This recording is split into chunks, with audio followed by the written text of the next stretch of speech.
This is Duke University. All black, everything, everything black, culture over everything, y'all, we taking it back, black. Welcome to Left to Black. I'm your host, Anthony Neal, and we are joined by Akinyele Umoja, who's the chair of the Department of African and African American Studies at Georgia State College and Georgia State University, excuse me. And the author... You're about to give me fire. And the author of the new book, We Will Shoot Back, Armed Resistance in the Mississippi Freedom Movement. He is a label mate, published by New York University Press. Akinyele, it's so great to have you on the show. Man, it's great to be on your show. I've been a fan of this show. In fact, you had my colleague Jonathan Gales on. Yes, indeed. And so this book, We Will Shoot Back, I mean, it's an amazing story. It's a narrative about the civil rights era that we rarely hear. It is such an intervention in terms of what we think about some of the most visible organizations like Snick, about what it was like on the ground, what the relationship was for the folks who were coming outside of this space to what the culture was on the ground. So talk a little bit about your own relationship to this particular narrative. You know, the idea of black paramilitary forces in the Deep South during the Civil Rights era and before that period of time that are really doing some real serious groundwork in terms of the success of the national movement. Wow, my relationship to it is multiple. Number one, my father was born in the Mississippi Delta. And I tell a story in the outset of the book of my father witnessing a lynching. We're not actually witnessing a lynching, but witnessing a black man's body hanging from a water tower. And my grandfather, seeing the body, going to grab his rifle.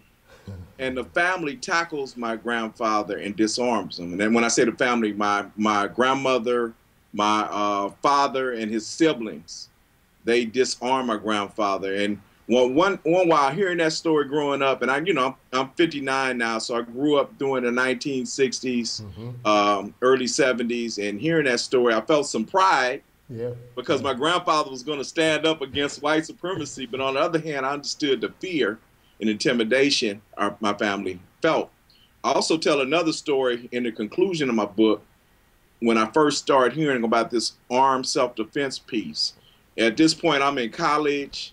I'm a student activist. I come to Atlanta for a meeting of the National Black Student Association. And one of the elders of our organization was a woman by the name of Virginia Collins, also known as Dara Bubakari. Some of your listeners or viewers might recognize her name from Black Women in White America. She's interviewed in that book a couple of times.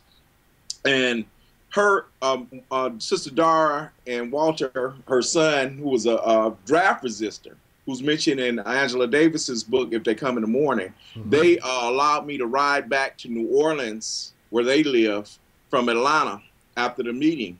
And as we went through Birmingham, they started to tell all these stories about black folk defending people who were involved in nonviolent demonstrations, black people being on the sidelines with guns to be there in case things got out of hand, particularly with the Klan, not necessarily with the police, because I think the thing with the police was supposed to play out so it could be documented and expose the nature of racism.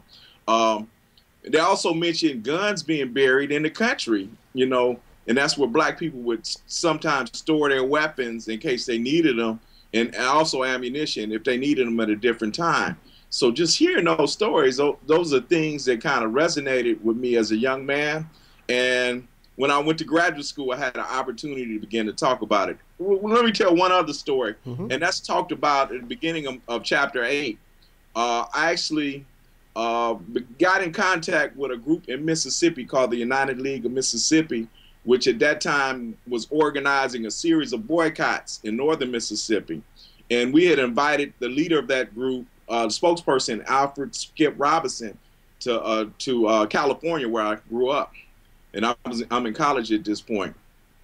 I asked, could I go down there and witness what they were doing? So I happened to go down there when Skip is chairman of the Democratic Party in Marshall County, Mississippi, 75% black county. And it was the first time that black people were going to be counting the votes during the Democratic primary of 1979. Skip is arrested that day early in the morning because they think, you know, if you arrest him, black people just fall apart. They won't come to vote. He's let go after the polls are closed. And the guy who was doing his security, we're right on in a major square. And you know, if you've been to a small southern town, you know what that square looks like. Right. Their office is right aside the courthouse. And he tells the guy who's doing his security, or the guy who's doing his security actually tells him, he said, look, I have to go home and get my children. He said, so I want to give you this gun. And Skip's, he said, let's go upstairs so no one will see us. And Skip said, no. And they were right out on the main street. Give me the gun right now. I want them to know I'm armed. So those are some of the things that influenced me early on. And so by the time I'm in graduate school, I want to do a paper on armed self-defense in the South. And one of my professors suggested it would be a good dissertation. And the rest is history. You're watching Left of Black. I'm your host, Mark Anthony Neal. We're joined by Akinyele Umoja, who's the chair of African American Studies at Georgia State University, author of the new book, We Will Shoot Back, Armed Resistance in the Mississippi Freedom Movement, New York University Press. You know, there are many folks who know the story of Robert Williams. And in some ways, he becomes the only narrative about this particular history that stands out there. What your book does amazingly to show just on some level how widespread this idea of self-resistance was amongst the black folks in the Deep South, in Mississippi in particular. And one of the people who struck out to me was someone like Medgar Evers, because as the field secretary for the NAACP and the kind of legacy that that name has within the NAACP going forward, the last thing that you're thinking about is that Medgar Evers is packing. You know, and that his brother Charles, who kind of follows, you know, after his death, after his assassination, is even harder in that regard. So talk a little bit about some of these folks that we don't normally think about in terms of nonviolence, you know, really actually also being committed to this idea of self-defense, even though they can't publicly acknowledge that. Mark, you're one of the leading voices on African-American and black popular culture. And, you know, in our traditional popular culture, you know, we have the construct of the Batman, right? The brother speaks out, you know, who's supposed to be tough talking. But on the other hand, we have the trickster. Right. And I kind of contrast Robert Williams, who was vocal, said, you know, we'll meet violence with violence and lynch with lynch, right? You know, and he's very vocal about shooting back, and if we're attacked, we're going to respond back with armed force. I think Medgar was thinking along those lines, but then when he becomes the representative of the NAACP for the national NAACP in Mississippi, they decided in the mid-50s that they were going to draw a line in the sand, and they because they had been run out of the state, you know, from their inception through the early 1950s, and they decided they were going to make a stand there. They invested in Medgar Evers, but at that point, he had to be more conciliatory in his language. And so Medgar, prior to that, believed that black people in Mississippi should form a Mau, but your list of what Mau is, that was the Kikuyu Land and Freedom Army in Kenya that fought to drive the British colonialists out. And so he wanted to form a group like that, but then he had to be more conciliatory. But some of the nonviolent people I talked to who were part of Snick, they said that Medgar would tell them, y'all are crazy. And they said Medgar would always ride with his 45 on the side of his on the seat, sitting next to him on the trunk. That he had guns all around. And then we see the quote by Merle Evers, his wife, who says that Medgar always prepared for the eventuality of a race war if that was going to occur, that we should be prepared for it. He had guns all around his house, and so, but Medgar, I'll say, is a trickster. He articulated, if you hear his speeches, the change was going to come through legislation. You know, was reconciliation. Was basically the line of the NAACP. But on the other hand, and he did involve himself in some direct action, but he very much believed and prepared for the eventuality that there might be a violent racial conflict. So I just find him to be an interesting person. But I think Medgar is more during that period, the late 50s, particularly early 60s, after nonviolence becomes popular. he's the rule, not Robert Williams. Right. You know, there a lot of then there was a white guy interviewed who's a core worker, and he said the older black folk he came in contact said, "Why is Robert Williams running his mouth? Right. Why is he talking about this? Right. Just do this. This is what we do, but we don't talk about this publicly."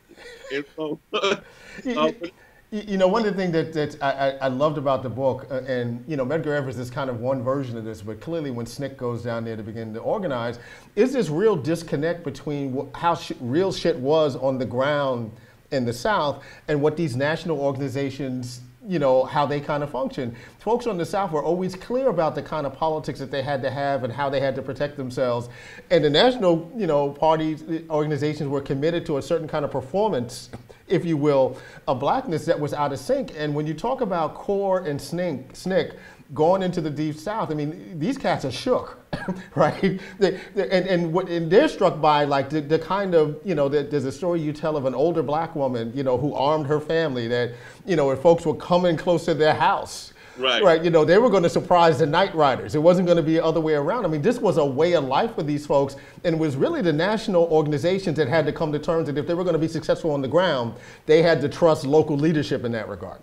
And I think that's what Snick, and to some degree Core, but that's where the leadership of a person like Ella Baker, that you had to rely on local people. Absolutely. And if you think about it, if you're a young Snick person, you're coming to Mississippi, they weren't getting large salaries. They had to depend upon the local community to eat, you know, to get transportation, but also for protection. And I think that's what's been sort of left out of the narrative, that they had to rely on these local folks for protection. When you talk about that older sister, she was an 86-year-old woman, Janie Brewer, and she actually, there was a young woman who was actually from Mississippi who joined Snick, Margaret Block, who had gone into that community, Tallahatchie County, Mississippi. That's where Emmett Till's body is found.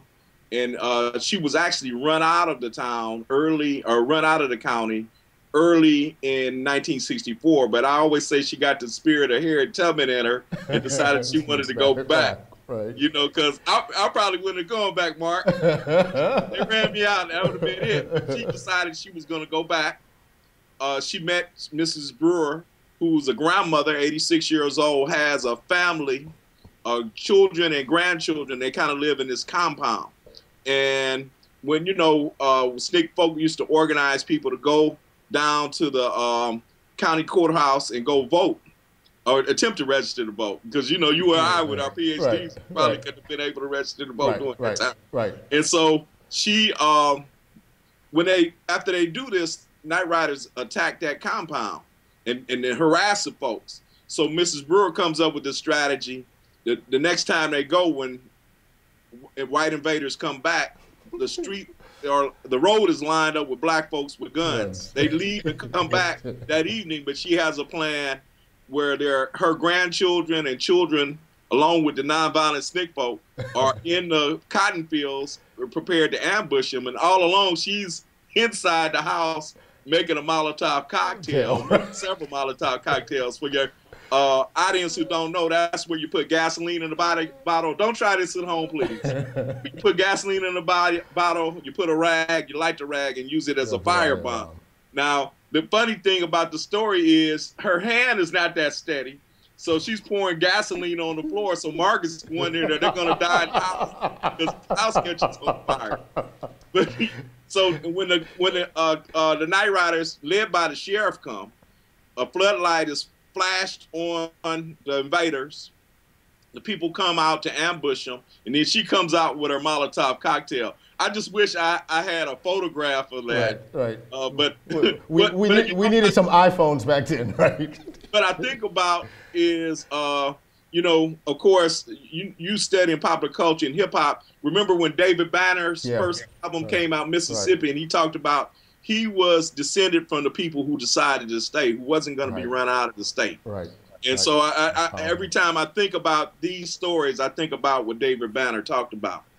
You're watching Left of Black. We're joined today by Akinyele Umoja, who's the chair of African American Studies at Georgia State University. He's the author of the new book, We Will Shoot Back, Armed Resistance and the Mississippi Freedom Movement, published by New York University Press. I'm going to shift gears just a little bit, and that David Banner thing is a nice little segue. I imagine immediately after the Zimmerman trial was completed, that suddenly there was much more of an interest in your book. True. And so I'm wondering what you think about this particular history that had to exist, right? And I think one of the points that you really talk about that's significant, you talk about a generation of folks who understood the idea that real bad boys or real bad women moved in silence, right? You couldn't talk about this. You just had to defend yourself, right? You couldn't get on TV talking about that. You know, how do you think that particular history translate to a particular moment like this when we're looking at stand your ground laws, when we're looking at the kind of seemingly random but clearly state-sanctioned violence, whether it's stop and frisk in New York or things that we've seen with Trayvon Martin and other folks around the country, you know, how does that translate to this particular moment in terms of violence against black bodies? Well, you know, there's a history which is talked about somewhat in my book, going back to the first Africans who were brought here, particularly when you have slave codes, to try to disarm black people. At the same time, in the United States, there's been a tradition of a frontier mentality to be armed.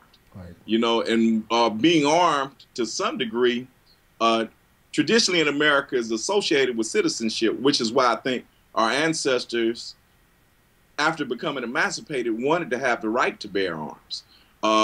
And as we see going through the history of the Black Freedom Movement, you can see even with organizations like the Black Panther Party in Oakland, where they attempt to have armed patrols, that there becomes legislation to try to disarm them.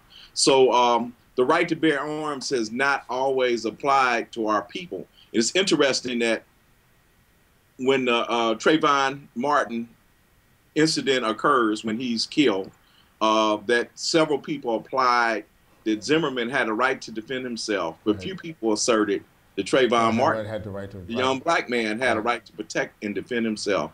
What it does say to me is, and I just think the guns are just one form of technology.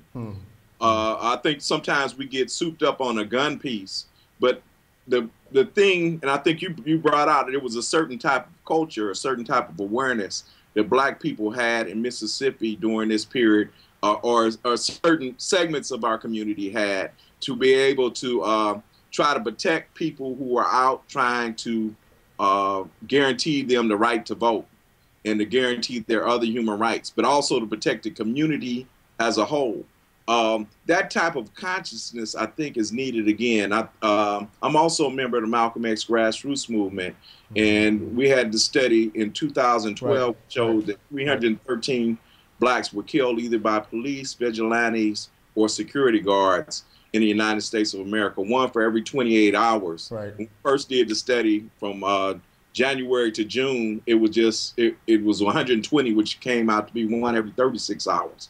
So it is need for protection. You know, my wife oftentimes mentions when Trayvon Martin is talking to his schoolmate, could he have said, you know, call somebody because this guy is trailing me?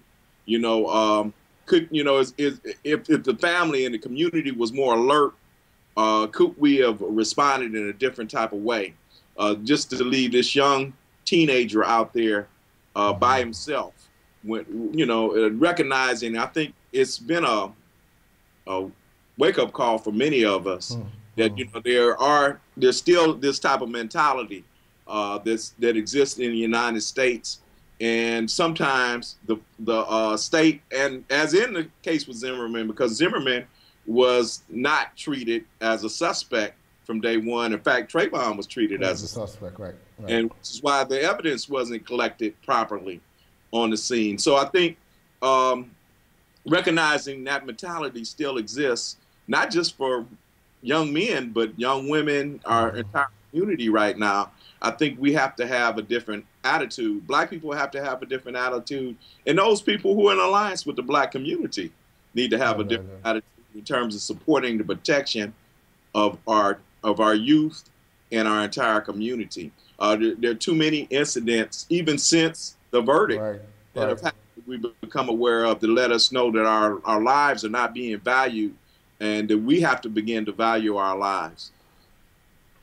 The book is We Will Shoot Back, Armed Resistance in the Mississippi Freedom Movement. The author is Akinyele Umoja. He is the chair of the African American Studies Department at Georgia State University. Akinyele, thanks a lot for joining us this afternoon. Man, thanks for the opportunity, man. Keep up the good work. Certainly a fan of your work, and want you to continue to fight on that front you're fighting on too. Yeah, I appreciate that, man. Take care. Take care. Black lights and booze burn when I record for Watts. And every black like Troy Davis who never had a fair shot. All black, everything black. Culture over everything, y'all. We taking it back. Black.